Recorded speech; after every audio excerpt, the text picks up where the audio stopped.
Bonjour tout le monde, donc Faustino, Decathlon Belgique. Decathlon Belgique, c'est une boîte, on ne l'a pas dit, c'est une boîte voilà, de 3000 personnes approche qui fait à peu près 600 millions d'euros de chiffre d'affaires.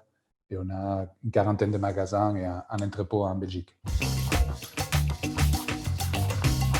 Je vais partager un peu l'histoire de comment nous on a vécu, on est en train de vivre cette crise, cette situation.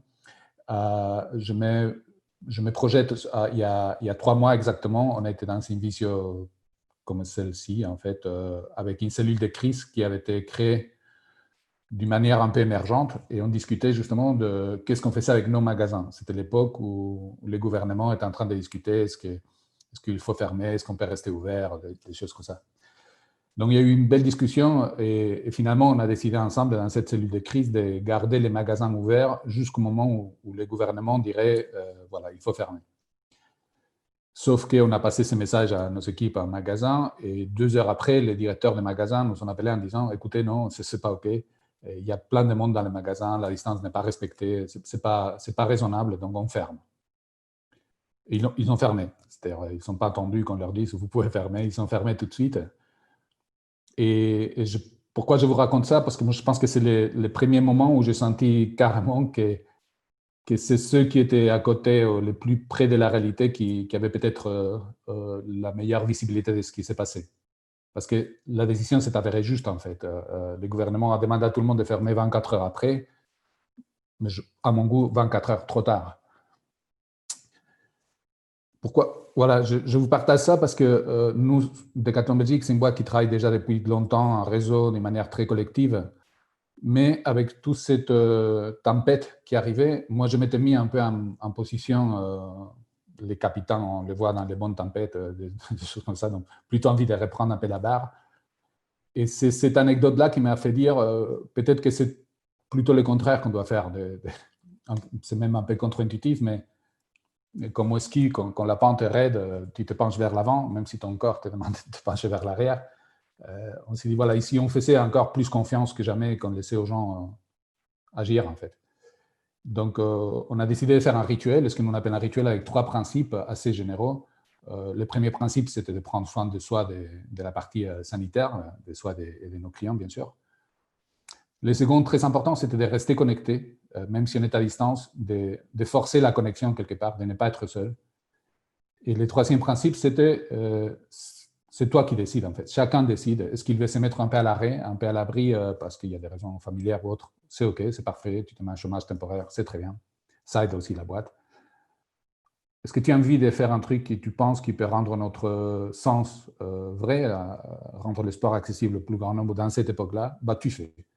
Tu prends un conseil autour de toi, tu ne fais pas tout seul, mais tu attends aucune validation. Voilà, tu lances, tu avances et on voit ce que ça donne. Et voilà, c'est un peu le cadre de jeu qu'on a donné.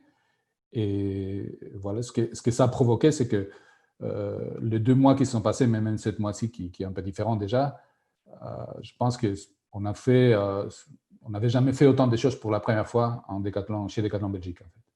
Et voilà, je voulais maintenant peut-être partager avec vous quelques trucs, les lister, hein, il y en a un paquet, mais justement pour vous illustrer un peu ce qui s'est passé. Donc, la première chose qui a été faite par un collaborateur qui n'était pas depuis longtemps avec nous, c'est qu'il a posté sur LinkedIn un message en disant à tout le monde, écoutez, Decathlon est ouvert en fait. On a nos assets, on veut les partager. Si vous avez besoin de nous, faites-nous signe. Et ça a été intéressant parce qu'on a eu plein de gens qui nous ont contactés. On a touché aussi la force de notre marque parce qu'on n'est pas une boîte super ouverte comme ça a priori. Et là, on a senti vraiment qu'on était très aimé. On a fait un partenariat en 2 jours, en 48 heures, on a signé un partenariat avec Basic Fit pour rendre le sport accessible en live par visio avec ses entraîneurs, les nôtres, voilà, des systèmes. On a fait entre 10 et 15 séances par jour de sport avec des influenceurs. Voilà, on a fait de la danse, de différents trucs. Ça, c'est un cas assez intéressant. En fait, Carrefour nous a contactés en nous disant on a entendu que parmi vos assets, vous avez des développeurs, des gens qui savent faire des webshops. Est-ce que vous ne feriez pas un webshop pour nous parce qu'on a besoin de vendre des machines à laver, on ne sait pas développer ça rapidement. Donc, voilà, en 15 jours, on a développé un webshop pour Carrefour qu'on leur a vendu en prenant une petite commission sur des choses qu'ils ont. Voilà. Donc, on prend, je pense toujours, des commissions sur des machines à laver qui sont vendues par Carrefour. Et le site est fait par Decathlon Belgique. On a fait un deal avec Deleuze pour mettre rapidement des produits qu'on considérait un peu nécessaires, entre guillemets, parce que c'est des fléchettes, des choses comme ça, mais bon, pour déconfinement des produits que nos clients... Voilà, c'est des produits qui sont partis super vite, en fait, en une semaine. Mais pareil, ce qui est intéressant, c'est la capacité de le faire très, très vite. C'est aussi un collaborateur qui a pris les leads et qui l'a fait de A à Z. Ça, c'est assez innovant. On a ouvert, en fait, pour les collaborateurs de chez nous qui voulaient travailler mais qui ne voyaient pas comment créer de la valeur, tout simplement, on les a dit, allez travailler ailleurs, en fait. Et on a fait des deals avec Colruyt, avec Carrefour, avec d'autres hypermarchés qui avaient besoin de gens. Et on a dit, voilà, entre guillemets, on vous prête des collaborateurs pendant 3-4 mois et on les récupère après. Ils auront une expérience. Là, on a un collaborateur de chez nous qui est allé chez Colruyt. Voilà, c'est très gagnant-gagnant. On a développé plein de choses liées à la logistique, à la supply. Comme vous imaginez, le commerce online a explosé, mais tout était bloqué. Les entrepôts, les transporteurs, voilà. Donc, on a dû vraiment inventer plein de moyens de pouvoir livrer nos clients. On a fait de ship from a store. On a transformé 10 de nos magasins en plateforme logistique. Normalement, on envoie tout de la Belgique, mais là, on a envoyé aussi de l'Allemagne, des Pays-Bas, de la France. Il y a des collaborateurs qui ont développé avec des petites apps un peu de... Voilà, ils prenaient les commandes par WhatsApp, ils livraient les vélos ou ils encaissaient avec une application ouverte prise sur le marché. Voilà, ça c'est aussi une initiative sympa. Des gens qui ont développé des camionnettes pour faire un peu de la vente comme si c'était des glacières dans des petites communes. Ça, c'est un collaborateur qui avec sa voiture, qui faisait le tour de son voisinage. Il prenait des commandes sur un cahier, allait dans un de nos magasins, ramassait les produits, il venait les rendre le soir aux clients. Il les encaissait après par virement bancaire, on ne sait pas très bien comment. Voilà. Ce qui est intéressant, c'est avec toutes ces initiatives-là, j'ai pris que quelques-unes.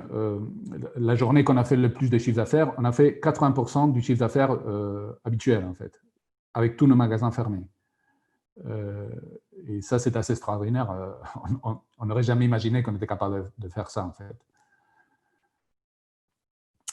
On a eu aussi des choses plutôt très belles autour du masque de plongée et la façon dont on a rendu disponibles tous nos produits pour les hôpitaux, pour les gens qui avaient besoin, mais aussi avec une démarche plutôt adulte, pas en disant, voilà, on est des riches, on vous donne tout, parce que nous, on est aussi en difficulté, en disant aux gens, voilà, si vous avez besoin, que vous n'avez pas d'argent, on vous donne les produits. Par contre, si vous avez un petit budget, nous, ça nous arrange, même si c'est les prix coûtants ou un peu moins.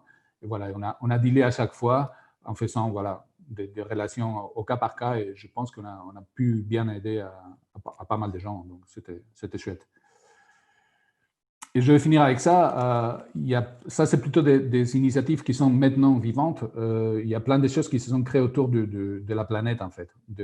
Aussi parce qu'il y a des ruptures de stock, parce qu'il y a des pénuries de vélos, des choses comme ça.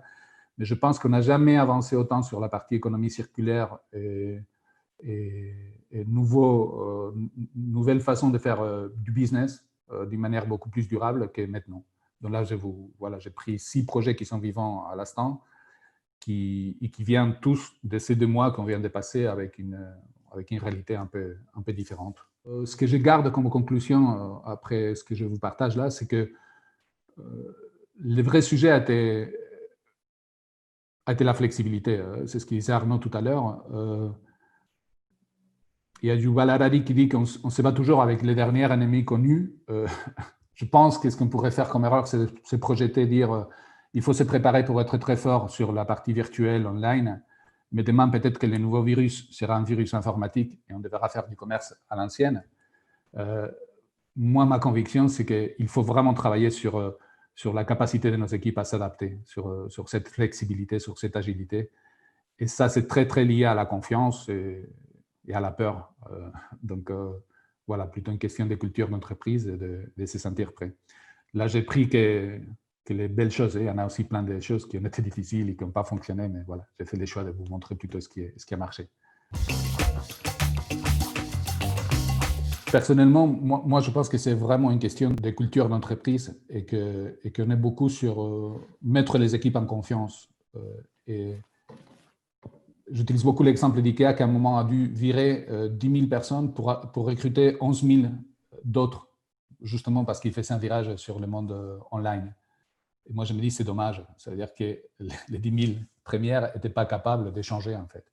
Moi, je pense que si on arrive à transmettre aux gens qu'ils ne sont pas ce qu'ils font, je pense qu'une bonne partie de la bataille est gagnée. C'est-à-dire, on leur dit, voilà, ce que tu fais va changer. Sois prêt à changer avec, en fait. Moi, je pense que l'innovation, comme d'autres choses, quand on les met à la tête de quelqu'un, en fait, les autres, quelque part, ils se disent, ce n'est plus ma responsabilité, que ça, c'est très dangereux. Et c'est pour ça que moi, je crois que plutôt que l'innovation ou les changements, si on le veut, doit être vraiment à l'intérieur de ce qu'on attend de chacun. C'est cette idée d'avoir des collaborateurs qui sont des auteurs et pas des acteurs. Et quand tu embauches quelqu'un, tu lui dis, je t'embauche comme auteur. Je ne sais pas très bien qu'est-ce que tu vas faire, mais tu vas créer des choses et je te fais confiance. Les moods de départ, il est très différent que comme il attend qu'on lui dise ce qu'il faut faire comme acteur.